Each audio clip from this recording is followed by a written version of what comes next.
বিদায়ী গৌরী সীতানাথ প্রেমানন্দে একবার হরি হরি বলো। বিদায়ী গৌরী সীতানাথ প্রেমানন্দে একবার হরি হরি বলো। রূপং রসৎকুণ্ডলং গোকুলে বিরাজমানং যশোদা ধিয়া উদুখলাদ্ধাবমানং পরামৃষ্টমত্তং ততদুক্ত গোপা। জয় রাধা দামোদর জয় রাধা দামোদর জয় রাধা দামোদর জয় রাধা দামোদর জয় রাধা দামোদর জয় রাধা দামোদর। জয় নিতাই জয় নিতাই জয় নিতাই। ভক্তবৃন্দের চরণে আমার শুভ বিজয়ার কোটি কোটি দণ্ডবত প্রণিপাত। আশ্বিন মাসে শুক্লপক্ষের একাদশী হতেই নিয়ম সেবার শুরু। চাতুর্মাস্য ব্রত শুরু হয়েছে শ্রীহরির শয়ন থেকে, শয়ন একাদশী। উত্থান একাদশীতে এই চাতুর্মাস্য ব্রত শেষ হতো।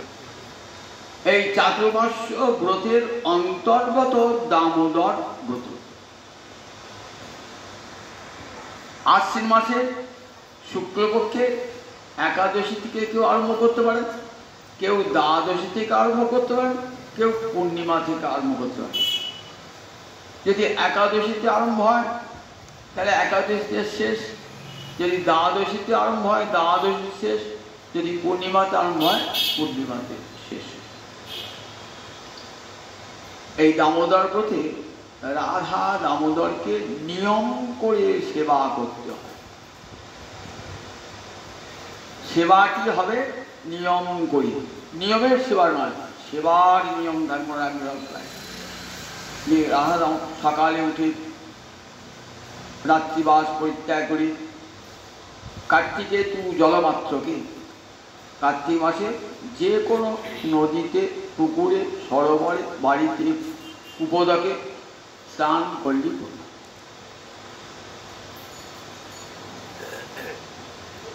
স্নান করে শ্রীহরিকে জাগানো, মঙ্গল আরতি, ভগবানের ভোগ নিবেদন,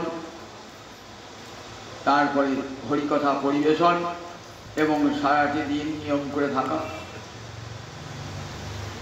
একটা নিয়ম অন্ত পালন করতে হবে। যদি আহারের নিয়মটা কলিকালে অনেকের পক্ষে সম্ভব হয় না, কারণ কলিকালে অধিকাংশ মানুষই রোগ পীড়িত। কিন্তু সেবাটি নিয়ম করে জানা হয়।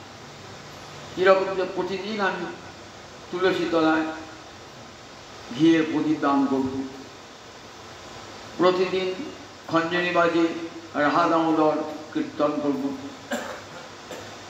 সত্যব্রত মুনির যে একটি অষ্টক আছে দামোদর অষ্টকম, এটি প্রতিদিন পাঠ করব কার্তিক মাসের শেষ পর্যন্ত। নিয়ম সেবা শেষ হলেও কার্তিক মাস, সারা কার্তিক মাসটাই হয় এই দামোদর অষ্টকম পাঠ। আর জয় রাধা দামোদর জয় রাধা দামোদর কীর্তন হবে। রাধা গোবিন্দকে রাধা দামোদরকে কল্পনা করতে হবে। কার্তিক মাসটির নামই হল দামোদর মাস। আশ্বিন মাসের শুক্লপক্ষতে যেহেতু দামোদর ব্রত শুরু হয়ে যায়, তাই রাধা দামোদর কীর্তনটি এখানে আরম্ভ করতে হবে। দামোদর কথা অর্থ দাম উদরে যায়। দাম মানে রজ্জু, উদর মানে পেট। মা যশোদা গোপালকে পেটে দড়ি দিয়ে উদু খলের সঙ্গে বেঁধেছিল যখন 3 বছর বয়স গোপালের। কেন? দণ্ড দিয়েছিল, দধি ভাণ্ড ভেঙেছিল বলে শ্রীমদ্ ভাগবতে সেই দামবন্ধন লীলা সুখদেব বর্ণনা করেছে। যে ভগবানকে বেদ বলেছেন স্পর্শ করা যায় না, যেখানে বাক্য যেতে পারে না, মন যেতে পারে না, তপস্যারিত মন, যোগীদের ঋষিদের তপস্যা প্রেরিত মন যাকে স্পর্শ করতে পারে না, সেই ভগবান তো ধরা দূরের কথা তাকে স্পর্শ করাই কত কষ্ট বলুন দেখি। হাজার হাজার বছর ধরে একটা যোগী তপস্যা করছে, মুনি তপস্যা করছে, তাতে তপস্যা একটা ফল আছে, মনটা কত শুদ্ধ হয়ে গেছে বলুন দেখি একবার। কিন্তু সেই মনও ওই গোবিন্দের কাছে যেতে পারে না। সুখদেব বলছে, মহারাজ তপস্যাই তো আমরা মন, তপস্যার দ্বারা মুনিরা যে মনকে গোবিন্দের কাছে পাঠিয়ে দেন, সেই মনটাও যেতে পারে না গোবিন্দের কাছে। আর সেই গোবিন্দকে মা যশোদা শুধু ধরেছেন নয়, বেঁধে রেখে দিয়েছেন একটা উদু খলেশ্বর, যার ভয়ে সূর্য কাঁপে, যম কাঁপে, ইন্দ্র কাঁপে, বরুণ কাঁপে, দণ্ডদাতা যম কাঁপে। আর সেই ভগবান দধিভাণ্ড ভেঙেছেন বলে, মায়ের কাছে দণ্ড পাবেন বলে ভয়ে কাঁদছেন। রুদন্তং মোহ নেত্র যুগ্ম, দেখুন সবে বলা আছে। রুদন্তং মানে কাঁদছেন, কি করছেন? বৃজন্তং, চোখ মুচ্ছে, করম ভোজ যুগ্ম, দুটি করকমল দিয়ে চোখ মুচ্ছে। মা মারবে তো, চোখ দিয়ে জল বেরোচ্ছে, কাজল মেখেছে, মা পড়েছেন, যখন কাঁদছেন চোখ দুটো ঘষছেন, মুখটা কেমন হয়েছে? একবারে কাজল মাখা, একে তো কালো রং, আমার তার সাথে কালো। সত্যব্রত মণি বলছেন, তোমার ওই রূপটাই আমার হৃদয়ে যেন চিরকাল থাকে। আমি স্বর্গ চাই না, আমি মুক্তি চাই না, ভক্তি চাই না, যুগ যুগ ধরে যেন তোমার এই মুখ ওই দামে বাঁধা মা যশোদার অঙ্গনে বাঁধা ওই ছোট্ট গোপালটি আমার হৃদয়ে চিরকাল। কেন থাকুক? বলছেন বাঁধা থাকলে কি হবে? আমার মতন বন্ধনগ্রস্ত লোকের কথা মনে পড়িবে। আমার বিপদের দিন আপনি মজা দেখছেন তো, এবার আপনার যখন বিপদ হয়েছে তখন আমি উপলব্ধি করতে পারবেন যে সত্যি ওই লোকটা আমার মতন বিপদ হয়েছে। গোবিন্দ সবাইকে মায়ার বন্ধনে বেঁধে দিয়েছেন, দেখছেন মায়ার বন্ধনে বেঁধে দেওয়া কি হচ্ছে, চরকির মতন ঘুরপাক দিচ্ছে। একবার জন্ম, একবার মৃত্যু, একবার জন্ম, একবার মৃত্যু, মায়ার বন্ধনে বেঁধে দিয়ে কলুর বলদের মতন ঘোরাচ্ছে অনন্তকাল বন্ধন। ঠাকুর দেখো বন্ধনে জাত একবার কেমন দেখো, তুমি তো আমাকে বেঁধেছ, এইবার দেখো তোমার মা বেঁধেছে, তোমার খেলাধুলার সাজ বন্ধ হয়ে গেছে সব। তাহলে বন্ধনের যন্ত্রণা বুঝ, কিন্তু মনে রাখবেন গোপালের বন্ধন আমার বন্ধন পৃথক। কিন্তু লীলারসিকেরা অনুধ্যান করেছে গোপালের বন্ধন আমার, গোপালকে বন্ধন করা যায়। জগতের কোনো মায়া গোপালকে বন্ধন করতে পারে না। তাহলে গোপালকে বন্ধন করে কে? না মা যশোদা আর বাৎসল্য রস। ভক্ত পারেন প্রেমে ভগবানকে বাঁধতে, অধরা ভগবানকে ধরতে পারেন একমাত্র বাৎসল্য রসময়ী মা। ভক্ত পারে ভগবানকে। বলছেন যদি তুমি পারবে না কোনোদিন, জ্ঞানী তুমি পারবে না, মুনি ঋষি কোনোদিনই পারবে না। দেখো একটা ব্রজের গোয়ালিনী, ও যোগ করতে পারে, ও ধ্যান করতে পারে, ও তপস্যা করে, সে তো একটা ব্রজের গোয়ালিনী, সে তো দুধ ঘি মাখন তৈরি করে। সুখদেব যেন কটাক্ষ করছেন, ওহে মুনি কত অহংকার তোমার, আমি 1000 বছর তপস্যা করেছি, আমি 1000 বছর ধ্যান করেছি, সব সংসার ত্যাগ করে দিয়েছি, আর দেখো তাও ভগবানকে ছুতে তো পাবেই না, তোমার মনটাও পোষাতে পারে না। আর দেখো ভোজের গোয়ালিনী, তার যোগও নাই, তার জ্ঞানও নাই, তার ধ্যানও নাই, তার সমস্যাও নাই, তোমার মতন শৌচ সংস্কারও নাই, কানে পৈতেও নাই। কেমন করে গোপালকে বেঁধেছে দেখো, পারবে এমন করে ভগবানকে মানতে? মা যশোদা আজ কি লাভ করেছেন, বললেন ব্রহ্মাদি দেবগণ পর্যন্ত সেই কৃপা লাভ করতে পারেন না। দেখেছেন একমাত্র বাৎসল্য রজ্জু দিয়ে, প্রেম রজ্জু দিয়ে ভগবানকে বাঁধা যায়। এই দামবন্ধন লীলাটির মধ্যে দিয়ে ভগবান কি শিক্ষা দিলেন?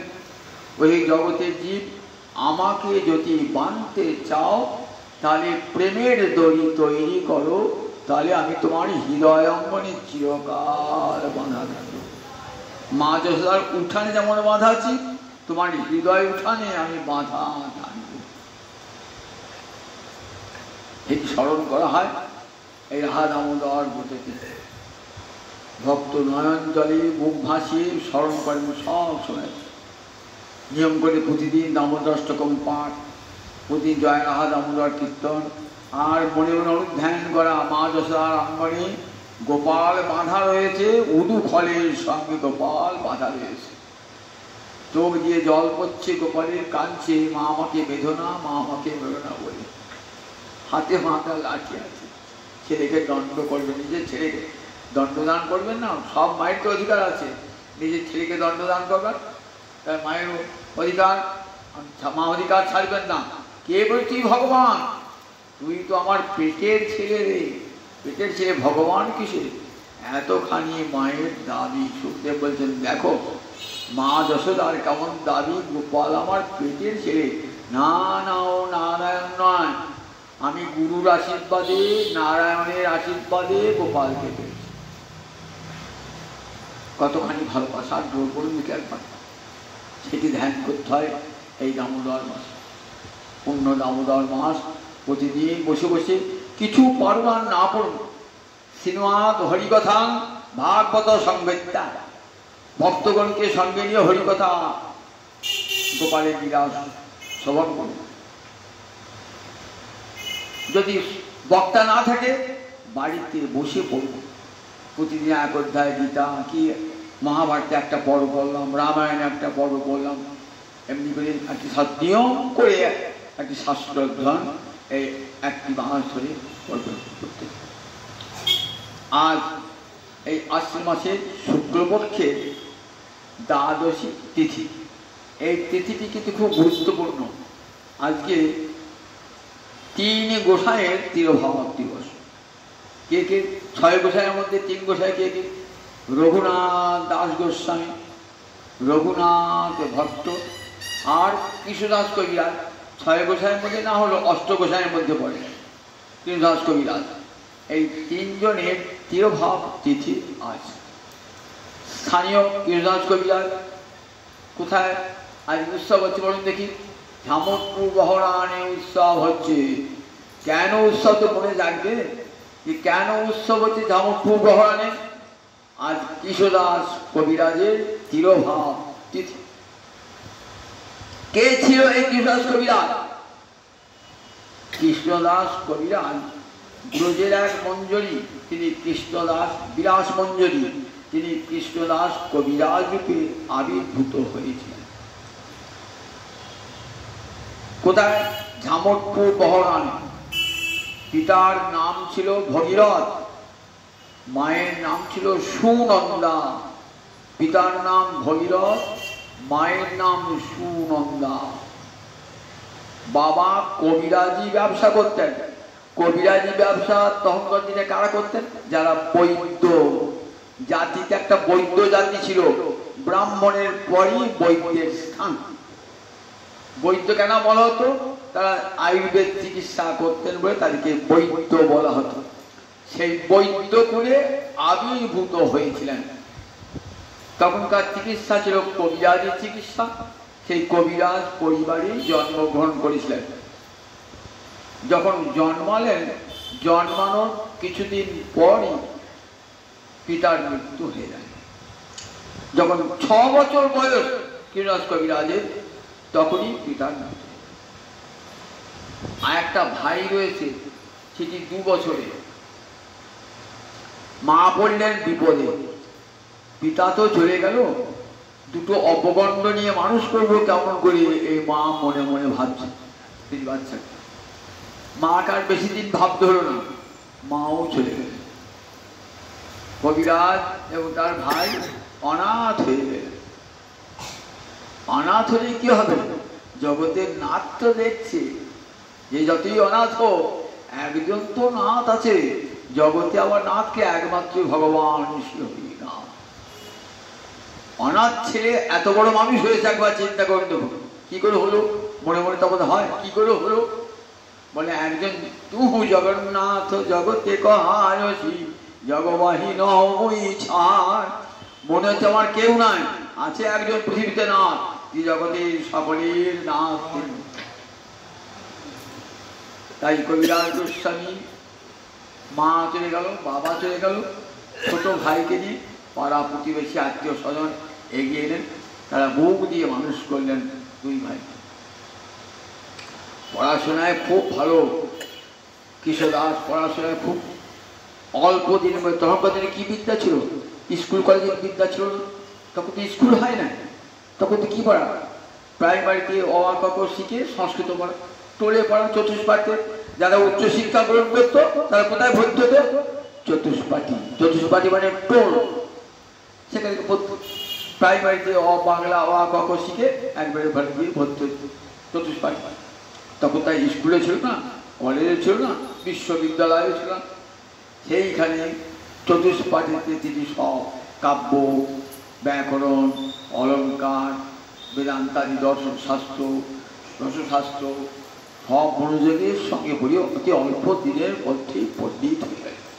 অল্প দিনের মধ্যে বাড়িতে একটা হরিভক্তির পরিবেশ ছিল। বাবা প্রতি বছর সেখানে কি করতেন, অষ্টপ্রহর নাম যজ্ঞ করতেন। তাই কৃষ্ণদাস বড় হয়েও কিন্তু ওই বাবার ধারাটি বজায় রেখেছিলেন। বাড়িতে হরিনাম সংকীর্তন, বাড়িতে হরিনাম সংকীর্তন বহু ভক্ত লোক এসেছে। এক ভক্ত এসেছে, তার নাম মেনকেতন রামদাস, একবার সাক্ষাৎ নিতাইয়ের ভক্ত। বাবা, নিতাইয়ের ভক্ত তো গর্জন করতে করতে আসছে, নিতাই যেমন না তেমনি আসছে, হাতে একটা বাঁশি আছে। কবিরাজ গোস্বামীর বাড়িতে দেবালয় ছিল, রাধা গোবিন্দের সেবা হতো। সেবা করতেন কে, গুণার্ণব মিশ্র বলে এক ব্রাহ্মণ সেবা করতেন। মেনকেতন রামদাস যখন এসেছেন না, জয় নিতাই বলতে বলতে চিৎকার করতে ঢুকেছেন, জয় হরধর বলরাম, জয় নিতাই বলে ঢুকেছেন।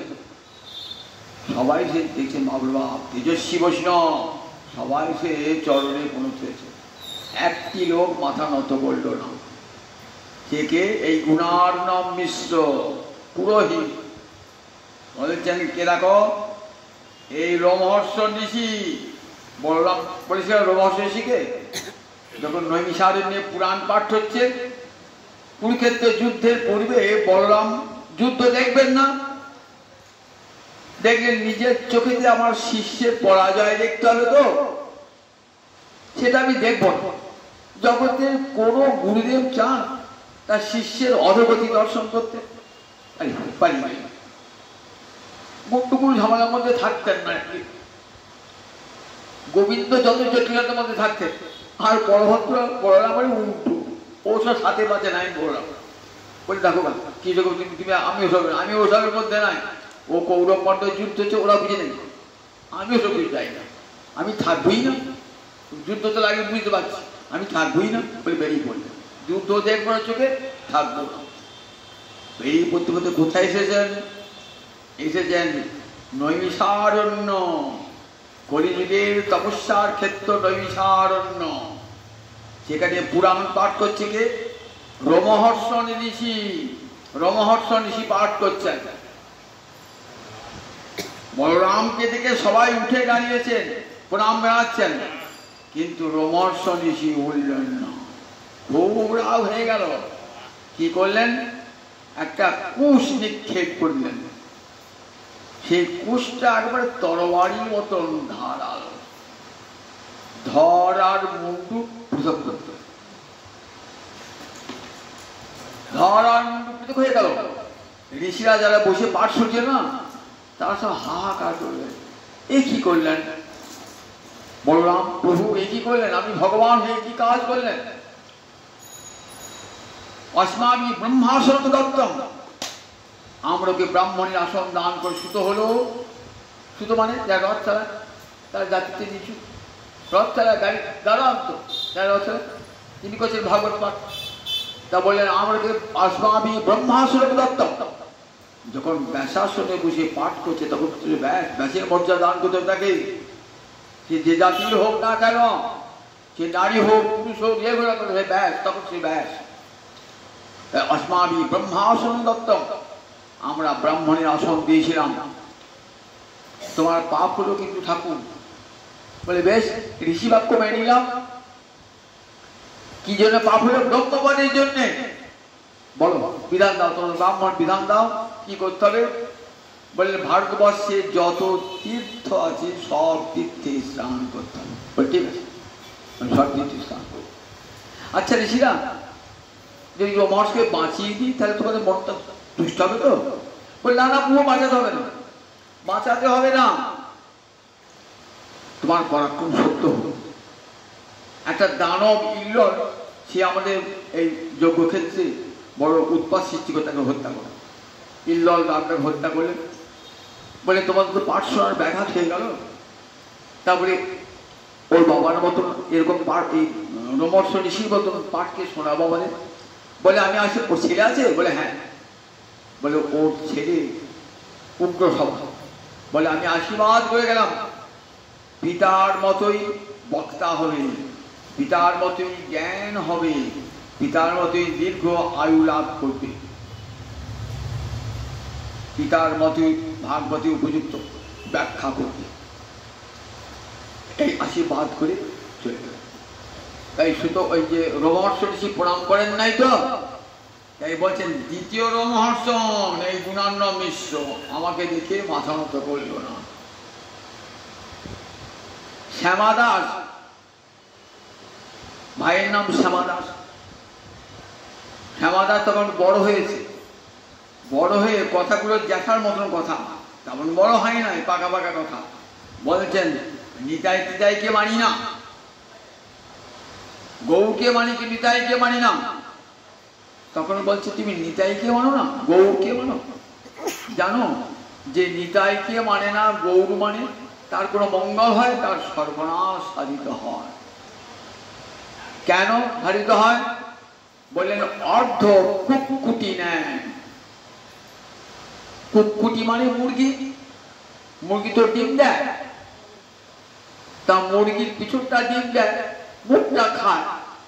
আপনি ভাবছেন মুখটা খাদ্য দিতে হবে, মুখটা কেটে দিতে, তাহলে খাবার দিতে হবে না, আমি ডিমটা এমনি পাবো। তা মুখটা যদি কেটে দেন আর ডিম পাবেন, ডিম পাবেন না। তাই নিতাই আশ্রয় দত্ত, নিতাইকে যদি বাদ দেন না তাহলে মুখ বাদ দেওয়া হলো, আর গৌর হরির কৃপা লাভ হবে না।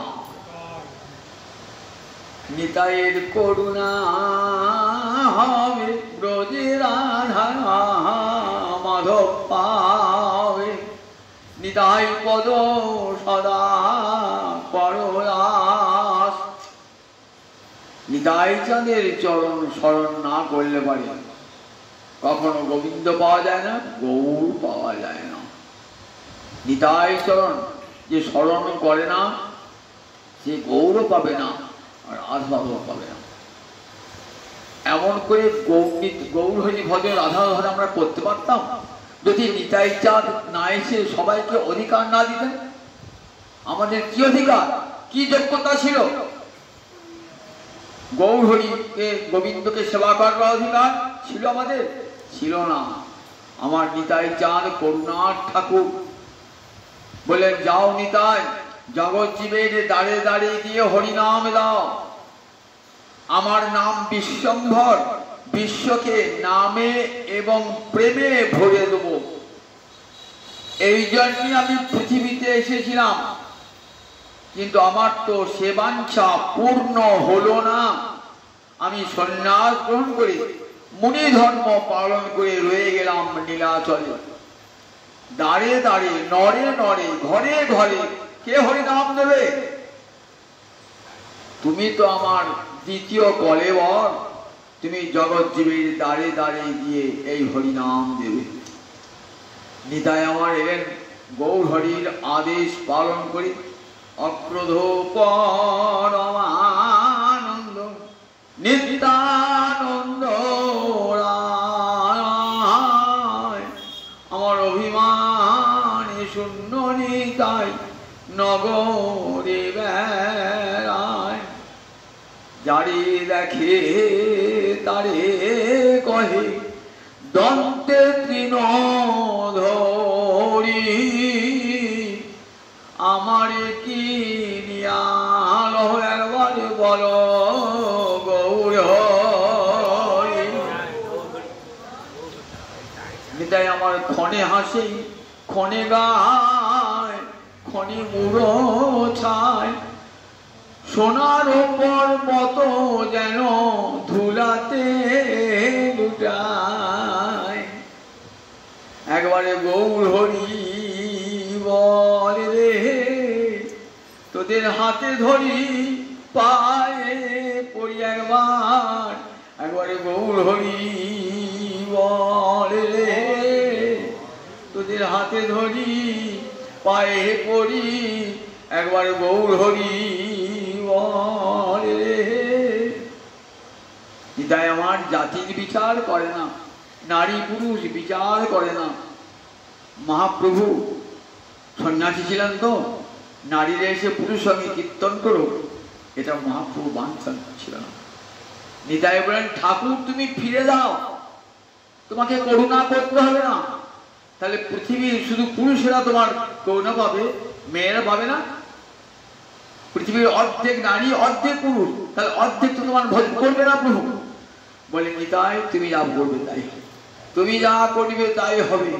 সকলকে দিলেন সমান অধিকার, জাতি বিচার নাই, নারী পুরুষ নাই, সকলকে কি বলেন ভজ গৌরাঙ্গ কহ গৌরাঙ্গ লহ গৌরাঙ্গের নামে আমার যে জনা গৌরাঙ্গ ভজে সে হয় আমার প্রাণ রে। বাংলার নগরী নগরী গ্রামে গ্রামে সর্বত্র আমার নিতাই চান, যাকেই পেয়েছেন সকলকে কৃপা করেছেন। রমণী যারা দেহ ব্যবসায় করে, সমাজে যারা অচ্ছুত, যে নারী ঘৃণ্য, সমাজে যার মুখ দর্শন করে না, নিতাই চান তুই শেখানো গিয়েছে। তুই হরি বললেই শুদ্ধ হয়ে যাবি। হরি বল, কে বলেছে তুই মা তো জানিস, তুই জগতে মায়ের অংশ সম্ভূতা, তুই তো রাধারানীর অংশ, কে বলিস তুই অপবিত্র? একবার তিলক কেটে বল হরে কৃষ্ণ কৃষ্ণ কৃষ্ণ হরে হরে, হরে রাম রাম রাম হরে হরে। বলুন দেখি অধিকার কে দিয়েছে? আমি জাতিতে হাঁড়ি, আমি জাতিতে মুড়ি। কে বলে তুমি জাতিতে হাঁড়ি জাতিতে মুড়ি? ভগবানের কাছে হাঁড়ি মুছি বলে কেউ নয়, ভগবানের কাছে সব মানুষ সমান। আমার মহাপ্রভু মানে জীবে সম্মান দিবে জানি কৃষ্ণ দৃষ্টান। কাউকে হাঁড়ি মুচি বলে যদি অশ্রদ্ধা করো, আমার গৌর হরি কি অপমান করা হবে, নিতাই চাঁদ কি অপমান করা হবে, সব সময় রাখবেন। মানুষকে যদি ছোট জ্ঞান করা হয়, তাহলে জাতি ধর্ম নিয়ে মানুষকে আমি বামন উঁচু জাতি, তুমি শুদ্র নিচু জাতি, এই ভেদ আমার তুলে দিয়েছে আমার নিতাই গৌর জগতে দিয়েছে, জগতে সর্বত্র। তাই অধিকারটা কে দিয়েছিল বলুন দেখি? এই অধিকার আমার নিতাই চাঁদ। ঝাড়খণ্ডের পথে দেখবেন, আজও দেখবেন সাঁওতালেরা বুড়ো যা, তারা সাঁওতাল নয়, তারা জাতিতে অপরাধী, তারা ক্রিমিনাল, এমনি স্বভাব জন্যই তারা সমাজ বিরোধী। তারাও দেখবেন গলায় মালা নিয়ে কৃষ্ণ নাম করছে। এমনি করে জগৎ জীবে কৃষ্ণ নাম কে দিয়েছে? আমার নিতাই চাঁদ করুণা ঠাকুর। জগতের ঘরে ঘরে আমার নিতাই নাম দিয়েছেন। এমন নিতাইয়ের মতো করুণা আছে? যদি বলে সেই নিতাইকে মানি না, তাহলে তুমি গৌরকে মানো না। নিতাইয়ের পরে যদি তিলেক দেশ থাকে, গৌরহরি করেছে তুমি চৈতন্য ভাগবতী, যদি তিলেক দেশ থাকে আমি তাকে কৃপা করি না। নিতাইয়ের পরে বিন্দুমাত্র দেশ থাকে আমি তাকে কৃপা করি না। তাহলে দেখুন, নিতাই আমাকে যেমন করে চালাবে আমি তেমনি করেই চলছি। নিতাই আমার করুণার মূর্তি, আগে আগে চলবে করুণা, পিছনে পিছনে ভগবান। কৃষ্ণ অবতারে কি দেখেছি? আগে ভগবান, পিছনে করুণা। কংসকে মারল, তারপর করুণা।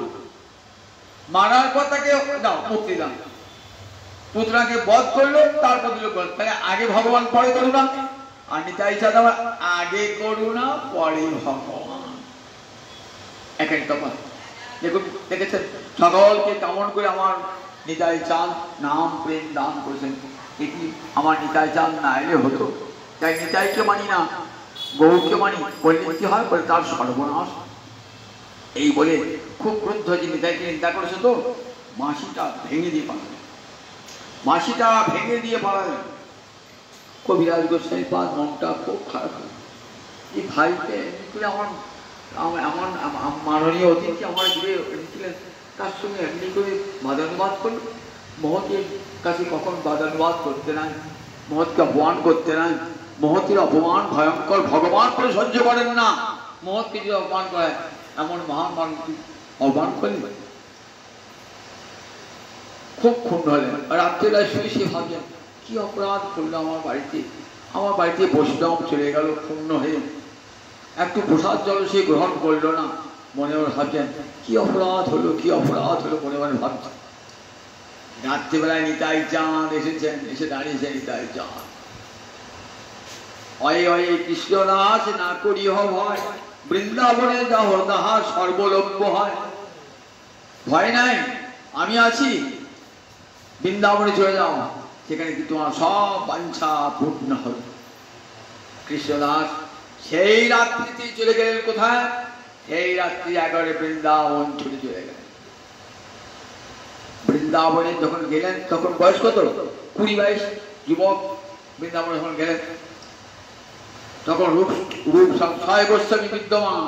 6 গোস্বামী, এই 6 গোসাই আমার শিক্ষা গুরু বলেছেন, চৈতন্য চৈতন্য বলেছেন, এই 6 গোসাই আমার শিক্ষা গুরু। শিক্ষা গ্রহণ করলেন। একে তো পড়াশোনায় ভালো ছিলেন, সব পরিসর গেছিলেন, ওখানে ভক্তি শাস্ত্র পড়াশোনা করলেন, ভাগবত, বৃহৎ ভাগবতামৃত, লঘু ভাগবতামৃত, সমস্ত গুণ গোস্বামীর গ্রন্থাবলী, শীত গোস্বামীর গ্রন্থাবলী, ওই বিশাল পণ্ডিত হয়ে গেলেন।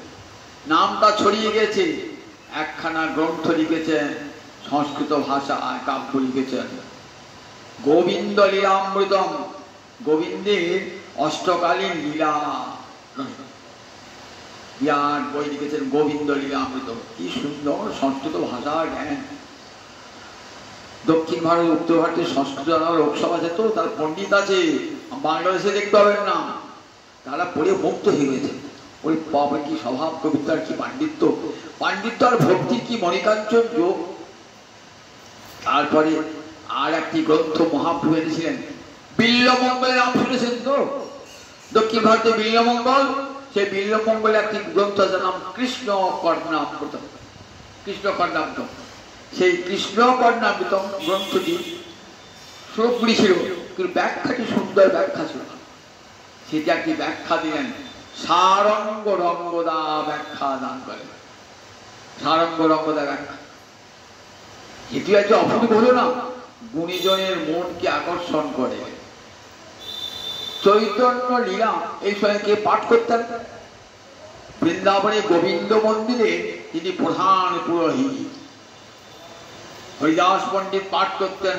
এই সময় কি করতেন? প্রতিদিন চৈতন্য ভাগবত। কে লিখেছিলেন চৈতন্য ভাগবত? কে লিখেছিলেন চৈতন্য ভাগবত? বৃন্দাবন দাস ঠাকুর, তেনুরের বৃন্দাবন দাস প্রথম বাংলা ভাষায় চৈতন্য চরিত্র। তার আগে সব সংস্কৃত ভাষা। মুরারি গুপ্তের চৈতন্য চৈতামৃতম সংস্কৃত ভাষায় লেখা। কবি কর্ণপুরের চৈতন্য চন্দ্রোদয় নাটক কি ভাষায় লেখা? সংস্কৃত ভাষায় লেখা। এগুলো সংস্কৃত ভাষায় লেখা। কবি কর্ণপুরের চৈতন্য চৈতামৃতম মহাকাব্য সংস্কৃত ভাষায় লেখা, বাংলা ভাষা তো নাই। বাংলা ভাষায় চৈতন্য চরিত্র জানবার আগ্রহ হবে না? যেমন রামায়ণ মহাভারত জানবার আগ্রহ হয়েছিল বলে কাশিদাস মহাভারতকে করলেন বাংলা, কীর্তিবাস রামায়ণকে করলেন বাংলা ভাষা। তেমনি চৈতন্য চরিত্র জানবার জন্য বাঙালির বড় আগ্রহ, কিন্তু সংস্কৃত ভাষায় বই। বাঙালির চিরকাল সংস্কৃত ভাষা অনভিজ্ঞ, কাজে আস্বাদন করতে পারেন না।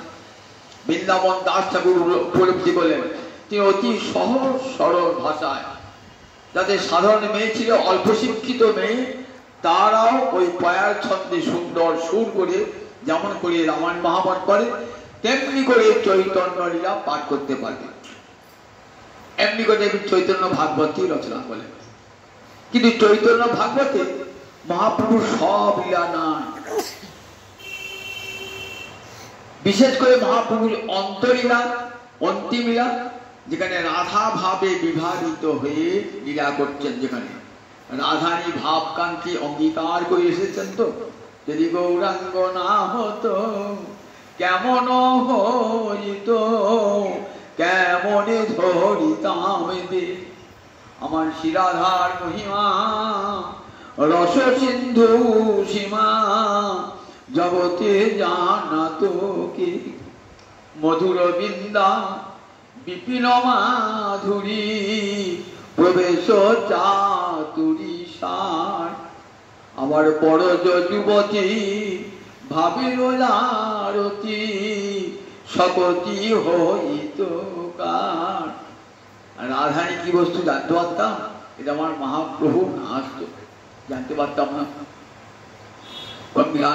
কাঞ্চন বসে বসে, ঠিক যেমন আমরা ভাগবতে ভগবদ্গীতায় দেখতে পাই, রাধানী কৃষ্ণ বিরহে কাঞ্চন পাগলিনী উন্মাদিনী রায় উন্মাদিনী। আমরা মহাপ্রভুদের উন্মাদ।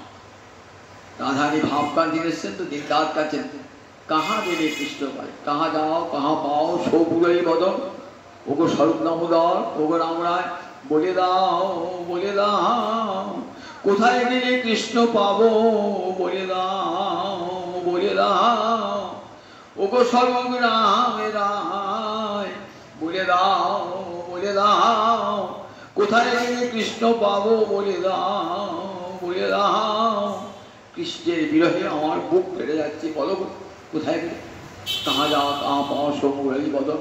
একবার জড়িয়ে ধরছেন সর্বদামোদরের গলা, একবার রামরায়ের গলা, ঠিক যেন রাধারানী ললিতার গলা জড়িয়ে ধরে কাঁদছেন, বিশাখার গলা জড়িয়ে ধরে কাঁদছেন। ওরে সখী কোথায় গেলে কৃষ্ণ বাবু? কনন্দ কুল চন্দ্রমা কনন্দ মুরলী রব, কনন্দ কুল চন্দ্রমা, কোনে আকাশে উদয় হলো, ব্রজপুরে চন্দ্র রাজি, কোন আকাশে উদয় হলো। এই সাধের বোঝ আধারে করে কোনে আকাশে উদয় হলো।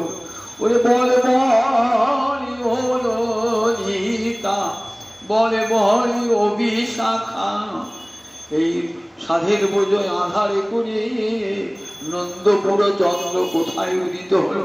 কমন্দ্র মুরলী রব, আর কি বাঁশি শুনবো না রে, আর কি বাঁশি শুনবো না রে, সে যমুনা তুলে নিপহু মোরে, আর কি বাঁশি বাজবে না রে। এমনি করে রাধারানী কাঁদছেন আপনে কুঞ্জে, একবার ললিতার গলা জড়িয়ে, একবার বিশাখার গলা জড়িয়ে। ঠিক তেমনি করে আমার মহাপুরুষ সর্বদামোদর রামরায়ের গলা ধরে কাঁদছেন। এই ক্রিয়াটি জানবার জন্য বৃন্দাবনে সাধুদের খুব অন্তরে আকুল আকাঙ্ক্ষা সাধুদের, কিন্তু কোথায় পাবেন? মহাপ্রভু অন্তিম লীলা কেউ বর্ণনা করেন নাই। তখন ভাবলেন কে জানতে পারে অন্তিম লীলা? ভাবলেন জানতে পারে একমাত্র কৃষ্ণদাস কবিরাজ। কি করে জানতে কবিরাজ? রাধা কুণ্ডের তীরে থাকতেন রঘুনাথ দাস গোস্বামী, আর যার তিরোভাব রঘুনাথ দাস গোস্বামী। রঘুনাথ দাস গোস্বামী কোথায় ছিলেন বলতে? নীলাচলে ছিলেন, শরীফে রঘুনাথ সব জানতেন, সব দেখেছেন এই মহাপ্রভুর গুণমা লীলা। মহাপ্রভু অপ্রকট হওয়ার পর রঘুনাথ পাগল হয়ে ছুটে চলে গেলেন বৃন্দাবনে। আমি এই দেহটা রাখবো না, আর গৌর দেখতে পাবো না, আমার দুটো চোখ অন্ধ হয়ে যায়। যে চোখ নিয়ে গৌর দর্শন হবে না, সে দুটো চোখ আমার অন্ধ হয়ে যায় বলে ছুটে পাচ্ছেন পাবেন। এই গোবর্ধন পর্বত থেকে ঝাম মেরে প্রাণ পরিত্যাগ করত। ঠিক এমন সময়তে এসে রূপা সনাতন হাত দুটো দিয়েছে, রঘুনাথ তুমি প্রাণ পরিত্যাগ করবে? দেহটা তো গোবিন্দ চরণ দিয়েছ, এই দেহের উপর তোমার কোন অধিকার আছে? আর তোমার অধিকার নাই, দেহটা তো গোবিন্দ গৌরহরিকে দিয়ে দিয়েছ। সুতরাং দেখো দেহত্যাগে কৃষ্ণ পাওয়া যায় না, চল নিয়ে গেলে বলে তুমি এই কবিরা এই রঘুনাথ দাস গোস্বামী কোথায় নিয়ে রাধাকুণ্ডের তীরে ভজন করো। কৃষ্ণদাস কবিরাজ যখন বৃন্দাবনে গেলেন, ছয় গোস্বামী চরণে আসলেন, তখন রূপ সনাতন ভাবছেন যে রঘুনাথ তো খুব বৃদ্ধ হয়ে গেছেন, অসহায়, ভালো করে চোখে দেখতেও পারেন না, ভালো করে হাঁটতেও পারেন না, তার সেবা যত্নের দরকার। বললেন, শোনো কবিরাজ, তুমি কি করবে কৃষ্ণদাস? তুমি তার সেবা করবে। মহৎ এসে বলবা, আমি ভালো কাজ পেলাম বৃন্দাবনে এসে রঘুনাথ দাস গোস্বামী সেবা করতেন, অন্ধ হয়ে গেছিলেন, কিন্তু করে করে মহাপুরুষ সেই লীলাগুলি সব বর্ণনা করতেন। কবিরাজ শুনতেন, রঘুনাথ দাস সেই লীলাগুলি বর্ণনা করছেন, সুন্দর করে বর্ণনা করছেন। বিশেষ করে অন্তিম লীলাটি বর্ণনা করছেন তো, মহাপুরুষের অন্তিম লীলা, সেই ঘর থেকে বেরিয়ে যাওয়া, পুষ্পাণ্ডের মতো চার হয়ে যাওয়া, সমুদ্রের জলে পড়ে যাওয়া, এসব বর্ণনা করছেন তো, সব শুনেছেন সাকার্থে। শুনে জানেন সেগুলি। তখন সব বৃন্দাবনে পণ্ডিতেরা, সাধুরা, বৈষ্ণবেরা গেলেন। কি জন্য এসেছেন? একটা অনুরোধ নিয়ে এসেছি। তখন বয়স কত? 80, আমার মতো 80 বয়স হয়ে গেছে, 80ও পেরিয়ে গেছে। ভালো করে চোখে দেখতে পায় না, হাতগুলো কাঁপে, পাগুলো কাঁপে। স্মৃতিভ্রষ্ট মানুষ পুরো হয়ে গেলে তার প্রতিভা মলিন হয়ে যায়, মনেই পড়ে না, সব কথা স্মৃতি নষ্ট হয়ে যায়। অনুরোধ, কি অনুরোধ? না, মহাপ্রভুর অন্তিম লীলা বর্ণনা করতে হবে। বলি, বাবা সে বড় কঠিন কাজ, সে আমি করবো কি করে? বললেন, আমরা তো মহাপ্রভু অন্তিম লীলা শুনতে যাই, আপনি কৃপা করে বলুন। বৈষ্ণবের আজ্ঞা কি করে আমি করি? বৈষ্ণবের আজ্ঞা লঙ্ঘন করি? এমন এত বড় গুরু দায়িত্ব আমাকে দিলেন, এই গুরু দায়িত্ব আমি পালন করতে পারবো? মনে ভাবছি, এই বয়স আমি পিত্র জলাতু লিখিতে কাপড়ে কর, হস্তহারে মনোবর্তী নাহি রয়েছে। আমি বুড়ো হয়ে গেছি, জরায় আক্রমণ হয়েছি, আমার হাত কাঁপছে, ভালো করে দেখতেও পারি না, আমার মন বুদ্ধি কোনটাই স্থির নাই। আমি কেমন করে ওই মহাপ্রভু অন্তিম লীলা রচনা করবো? বৈষ্ণবের আদেশ লঙ্ঘন তো করতে পারি না। কাছে মদন মোহনের মন্দির, শান্ত গোস্বামী বলে, সেই মদন মোহনের মন্দিরে গিয়ে ধারণা দিলেন, হে মদন মোহন, আমাকে শক্তি দাও প্রভু, বৈষ্ণবের আদেশ লঙ্ঘন করবো কি করে, শক্তি দাও। বলে মদন মোহন মন্দিরে বুঝি মদন মোহনকে আকুল হয়ে আছে, পূজারি এসে মদন মোহনের সেবা করছে, গলা থেকে মালা খসে পড়ল মদন মোহনে, সেই মালা এসে পরিয়ে দিলেন কবিরাজের গলায়। মদন মোহনের আজ্ঞা হয়েছে, তোমার বাঞ্ছা পূর্ণ হবে। মদন মোহনের আজ্ঞা হয়েছে নয়, তাই বলছেন, এই গ্রন্থ লিখায় বলে মদন মোহন, আমার লিখন যেন সুখের পঠন। দেখবেন চৈতন্য চৈতামৃত বলছে, এই গ্রন্থ লিখায় বলে মদন মোহন, আমার লিখন যেন সুখের পঠন। ওইখানে বসি আরম্ভ করলেন, বন্দে শ্রীকৃষ্ণ চৈতন্য নিত্যানন্দ সৌরিক। ওইখানে বসে মঙ্গলাচরণের শ্লোক লিখতে আরম্ভ করলেন। 10টি বছর প্রায় সময় লেগেছিল এই গ্রন্থ রচনা করতে।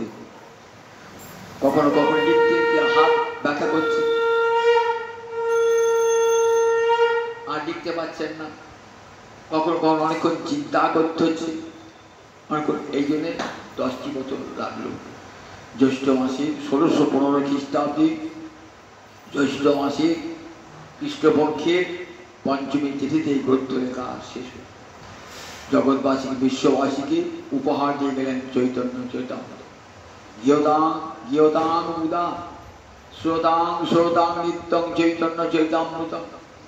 বলে, দেখো, গান করো চৈতন্য চৈতামৃত, প্রাণ ভরে আস্বাদন করো। একসঙ্গে কি আছে? এথা গৌরচন্দ্র পাবো, এথা কৃষ্ণচন্দ্র। গৌরলীলা আর কৃষ্ণলীলা মেশামেশি করে লিখেছে। গৌর গোবিন্দ লীলা, গৌর গোবিন্দ লীলা শুনিতে গলয়ে শিলা, যেহ কইলা চৈতন্য চরি, কৃষ্ণদাস কবিরাজ রসিক ভক্ত মাঝ, যেহ কইলা চৈতন্য চরি। গৌর গোবিন্দ লীলা শুনিতে গহর রয়েছিলাম, তাহাতে না হইল মরছি। নটনাক বলতে গৌর গোবিন্দ লীলা একসঙ্গে বর্ণনা করে। গৌর গোবিন্দ লীলা, গোবিন্দ গৌর লীলা ছাড়া গোবিন্দ লীলা বর্ণনা হয় না। একসঙ্গে গৌর লীলা গোবিন্দ লীলা, গৌর গোবিন্দ লীলা শুনিতে গহর রয়েছিলাম, শিলা বলে যায় তাহাতে না হইল মরছি, তাতে আমার চিত্ত হইল না। এমন সুন্দর করে লিখলেন কবিরাজ গোস্বামী পাদ। তিন অমৃতে ভাষাইলা এই তিন ভুবন, তিনটি অমৃত বিশ্ববাসীকে দিয়েছে। কি কি? একটি চৈতন্য চৈতামৃতম, একটি বিল্লমঙ্গলে কৃষ্ণ কর্ণামৃতমে সারঙ্গ রঙ্গদার টিকা, আর একটি গোবিন্দ লীলামৃতম। এই তিন অমৃতে ভাষাইলা এই তিন ভুবন, তিন ভুবনকে ভাসিয়ে দিয়েছে। যারা রসিক জন বুঝবে, রসিক জন না বুঝিবে মূল। তা লেখা রসিক জন ছাড়া কেউ বুঝতে পারবে না। কাব্য আবার দর্শন ইতিহাস, তিন একসঙ্গে, ইতিহাস কাব্য দর্শন। কতবার দেখুন পূর্বশরীর প্রতি কত মর্যাদা বলা। বৃন্দাবন দাস ঠাকুর বলে দেখো ওরে বুড়ো লোক শোনো চৈতন্য মঙ্গল, যদি মঙ্গল লাভ করতে চাও চৈতন্য মঙ্গল শোনো।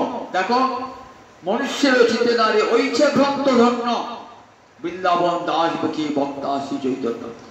মহৎ হরি, তবে মহতের মর্যাদা বুঝি। আমরা কি করি? আমার আগে যে কেউ বলে ও বই ভালো নয়, আমি জানি যে ঠিক, এই বলি কেউ নিন্দা করি অপরাধ। মহৎ যারা গুণাগ্রাহী বলে না না আমার চেয়েও ভালো লেগেছে। ওইছে বললেন মনুষ্য নারী ওইছে গ্রন্থ, মানুষ বলে না আমার গ্রন্থ হতে। মানুষ করতে বৃন্দাবন দাস ঠাকুর আলোচনা করেছে। বৃন্দাবন দাস সাক্ষাৎ বলেন চৈতন্য লীলার ব্যাস বৃন্দাবন দাস। কৃষ্ণলীলা ভাগবতে বর্ণী আছেন বেদব্যাস, আর চৈতন্য লীলার ব্যাস বৃন্দাবন দাস। কে বলেছেন? আমার চৈতামৃতের কবি কৃষ্ণদাস কবিরাজ। কতখানি সম্মান! যে লীলাগুলি বর্ণনা করেছেন বৃন্দাবন দাস ঠাকুর সেগুলি ছন্ন অমর্যাদা হয়ে বলি, সেই কথাগুলো আর বলে নাই। হতে বলে যায় সংক্ষেপ বলেছেন, একটু বাড়িয়ে বলেছেন, বিস্তার করে বলেছেন, কিন্তু সেই লীলাগুলি স্পর্শ করেন নাই। তিনি অন্য লীলা যেগুলো বর্ণনা করেন নাই সেই সব লীলা বর্ণনা করেছেন। সবচেয়ে আকর্ষণীয় লীলা এই অন্তিম লীলা, মহাপ্রভুর অন্তিম লীলা।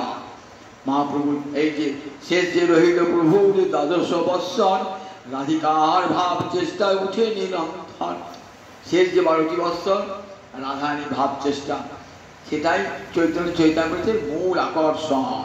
দিব্যন্মা লীলা অন্তলীলা মহাপ্রভু, সেটি কবিরাজ গোস্বামী মহাদান। আর সেই কবিরাজ গোস্বামীর তিরোভাব মহোৎসব, সেই কবিরাজ কবিরাজের চরণে কোটি কোটি প্রণাম জানান। রঘুনাথ ভট্ট যিনি তপন মিশ্রের পুত্র, মহাপ্রভু কৃপা লাভ করেছিলেন তখন।